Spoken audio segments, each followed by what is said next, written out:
آج جو وفاقی حکومت کی جانب سے 2 دن کی سماعت کے بعد عدالت عظمیٰ میں استدعا کی گئی ہے، یہ بالکل اسی مصداق شرمناک بھی ہے اور افسوسناک بھی ہے۔ یہ 2 دن پہلے جب شروعات ہوئیں تو جسٹس منصور علی شاہ صاحب نے بیٹھ کر ایک بات کہی کہ کسی کو اگر آج اعتراض ہے میری ایک سائل کی رشتہ داری کے ساتھ تو وہ ابھی فرما دیں، ابھی کہہ دیں تو میں اٹھ جاتا ہوں، اس لیے کہ یہ ایک پبلک انٹرسٹ کی بات ہے، اس میں رشتہ داریوں کی آڑ نہیں آتی ہے، یہ بنیادی حقوق کی بات ہے، یہ انسانی حقوق کی بات ہے، اس لیے فیصلہ کرنے میں میں کوئی تذبذب نہیں محسوس کرتا اپنے ذاتی تئیں۔ لیکن اگر کسی کو کوئی اعتراض ہے تو آج فرما دیں۔ اٹارنی جنرل صاحب نے اور سرکار کی جانب سے جتنے دیگر وکلاء کھڑے تھے انہوں نے سب نے کہا ہمیں کوئی اعتراض نہیں ہے۔ ہماری جانب سے یہی ہوا کہ ہمیں کوئی اعتراض نہیں ہے۔ آج ملک جس اذیت اور کرب سے گزر رہا ہے اس کی بہترین طریقہ حل یہی ہے کہ اس پٹیشن کا فیصلہ کر دیا جائے۔ جناب بیرسٹر چودھری اعتزاز احسن نے بھی کوئی اپنی ذاتی رنجش نہیں لے کر آئے تھے سپریم کورٹ میں، بلکہ وہ بھی ایک ایسے جذبے کے تحت آئے تھے کہ بنیادی حقوق کی پامالی اور آئین سے ماورا اقدامات ہونے جا رہے تھے، جس کی وجہ سے وہ تشریف لائے یہاں سپریم کورٹ میں آئے اور مجھے وکالت کا شرف ملا ان کی جانب سے، اور اسی طرح باقی پٹیشن تھیں۔ 2 دن عدالت عظمیٰ نے 4 بجے تک سنوائی کی اس کیس کی، اور آج اس کو فکس کیا گیا تھا۔ آپ نے دیکھا کہ پہلے ہی وفاقی حکومت نے جو شور مچا رکھا تھا کہ ہم اس فیصلے کو نہیں مانیں گے، اور اس فیصلے کی تصحیح کر رہے تھے کہ بینچ پر اعتراضات وفاقی حکومت جس انداز سے بھونڈے انداز سے کر رہی تھی وہ بھی سب کے سامنے ہے۔ آج جب عدالت بیٹھی ہے تو اٹارنی جنرل صاحب نے فرمایا کہ جی مجھے اب ہدایات ملی ہیں کہ میں جسٹس منصور علی شاہ صاحب کے بینچ پر بیٹھنے کا اعتراض کروں، تو یہ اس پر حیرت ہوئی چیف جسٹس صاحب کو بھی، اور آپ نے سنا جو چیف جسٹس صاحب نے کہا، انہوں نے کہا میں نے انتہائی تحمل اور برداشت کا اس میں ثبوت دیا ہے۔ آپ نے وہ فیصلہ نہ مانا جو 90 دن کے اندر فیصلہ، آپ نے اسے الجھایا رکھا، ریشوز میں الجھائے رکھا۔ آپ کسی ایک نے نہیں کہا کہ 90 دن کا آئین میں مندرج نہیں ہے کہ الیکشنز ہونا قرار پائے ہیں۔ آپ نے صریحاً توہین عدالت کی عظمیٰ کی، اور پھر بھی ہم نے بہت تحمل اور برداشت سے ریسٹرینٹ کا مظاہرہ کیا۔ آج آپ نے انتہا کر دی۔ اس پر میں نے بھی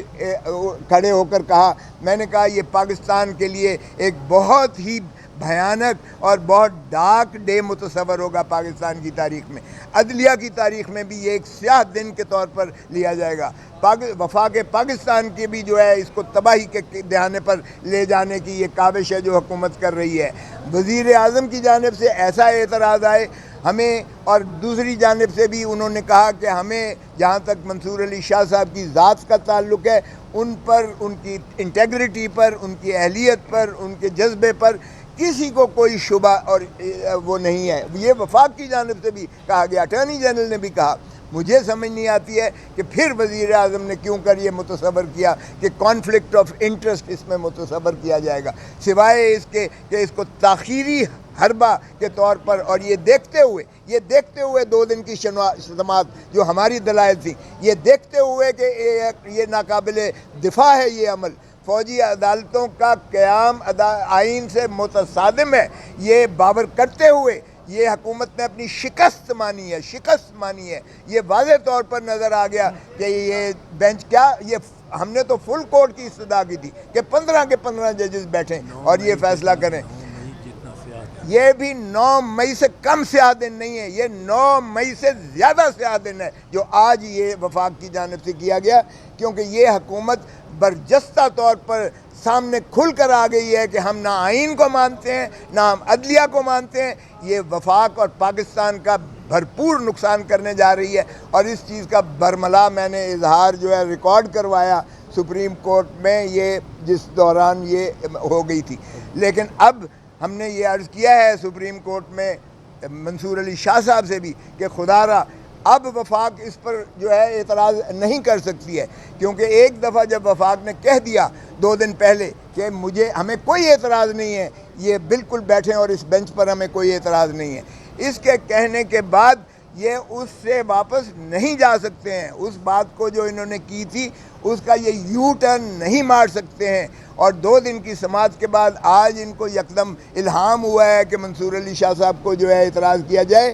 تو یہ واضح اس چیز کی غمازی کرتا ہے کہ یہ انہوں نے اس عمل کو ناقابل دفاع سمجھتے ہوئے اپنے خلاف فیصلہ آنے کی جو ہے بالکل ایک نبشتہ دیوار سمجھتے ہوئے انہوں نے یہ آبسٹرکٹیو ڈیوائس اڈاپٹ کی ہے، جس کی میں سمجھتا ہوں وزیر اعظم کی شدید مذمت کرتے ہیں، اور وکلاء لا محالہ اس کو جو ہے وہ برداشت نہیں کریں گے کہ اس طرح کے اعتراضات سپریم کورٹ میں وفاق کی جانب سے کیے جائیں اور عوام پاکستان کی کرب اور اذیت میں اس طرح اضافہ کیا جائے۔ یہ بے چینی، یہ سراسیمگی صرف اسی وجہ سے ہے کہ یہ عدالتوں کو فیصلے نہیں کرنے دے رہے ہیں اور عدالتوں کے فیصلے کی تصدیق کرتے ہیں، اور یہ جو ہے بنیادی حقوق کی اس طرح سے پامالی کرتے ہیں، اور آئین کو انہوں نے ردی کی ٹوکری بنا کر یہ ضیاء الحق کی طرح انہوں نے جو ہے نوک پر رکھ کر بکھیر دیا ہے ہوا میں۔ دیکھیں یہ تو حکومت نے اعتراض لیا ہے، فیڈرل گورنمنٹ نے نہیں، یہ تو حکومت کا نہیں ہے۔ دیکھو حکومت سب کچھ اسٹیبلشمنٹ میں تو نہیں ڈال سکتی، یہ تو بڑے لنگڑے بہانے ہیں کہ جی اسٹیبلشمنٹ کر رہی ہے امریکہ۔ بھئی آپ آپ استعفیٰ دو پرائم منسٹرشپ سے، آپ استعفیٰ دو۔ وقفے سے پہلے بینچ سے علیحدہ ہوتے رہے ججز، اس کے بعد وقفے سے نوٹس آتے رہے ججز کے۔ یہ سیٹ پیٹرن کو آپ کیسے دیکھتے ہیں؟ لگتا ہے جیسے یہ منظم طریقے سے ہوتا ہے؟ دیکھیں یہ چیف جسٹس نے آج یہ بالکل یہی باتیں کی ہیں، انہوں نے کہا کہ آپ ہی کا یہی وتیرہ چلا آ رہا ہے جس میں آپ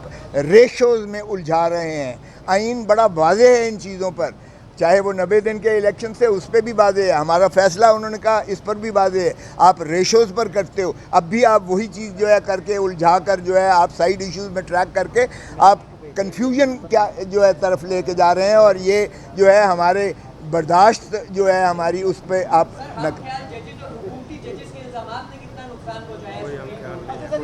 کوئی ہم خیال اور کوئی حکومتی نہیں ہے، معاف کیجیے گا، جج ہے، اور ججوں میں اختلاف رائے ایک خوش آئند بات ہے اور تسلیم شدہ بات ہے، اس لیے ہم اس کو جو ہے یہ نہیں سمجھتے کہ یہ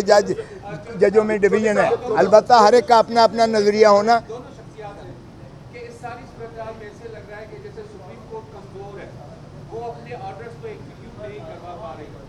آپ دونوں سینئر ہیں، آپ نے بہت طریقے سے سیاست دیکھی، عدالت کے اندر کیا کچھ کارآمدی میں،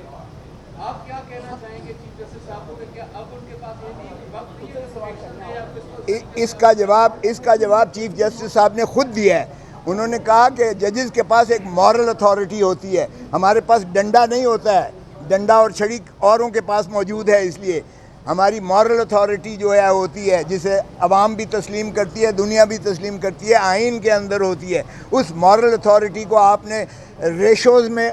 کنفیوز کر کے الجھا کے جو ہے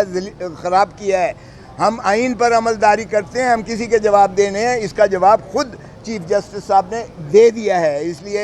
حکومت کو ہوش کے ناخن لینا چاہیے کہ خدا را اسے سرزمین بے آئین نہ بنائیے گا۔ میں ایک ذرا اضافہ ان کے کر دوں۔ سپریم کورٹ کیا کر سکتی ہے جو سپریم کورٹ کو کرنا چاہیے؟ سپریم کورٹ ایک چیز نہیں کر سکتی جو اس کو نہیں کرنا چاہیے، وہ یہ کہ وہ پھر ایک ڈیٹ دے دے اور کیا اس ڈیٹ پہ الیکشن ہوگا۔ یہ ماننے کو تیار نہیں ہوں گے، نہ چیف الیکشن کمشنر، نہ فائنانس منسٹر، نہ ڈیفنس منسٹر، نہ انٹیریئر منسٹر، یہ کوئی ریسورس وسائل نہیں دیں گے اس کی خاطر۔ یہ کہیں گے وہ ہوں گے الیکشن تو 8 اکتوبر کو ہوں گے، تو آپ 8 اکتوبر کو بھی نہیں کرائیں گے۔ سپریم کورٹ کو چاہیے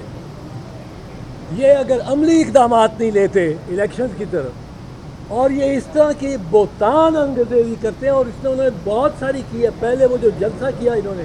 سپریم کورٹ کے گیٹ کے باہر، اور مریم بی بی نے بھی اور مولانا فضل الرحمان نے بھی ہرگاہ سرائی کی۔ ان کو چاہیے، سپریم کورٹ کو چاہیے سیلف ایگزیکیوٹری آرڈرز پاس کر۔ ایک یہ کہہ دیں یہ انہوں نے توہین عدالت کی ہے، ان کی جو جواب ہے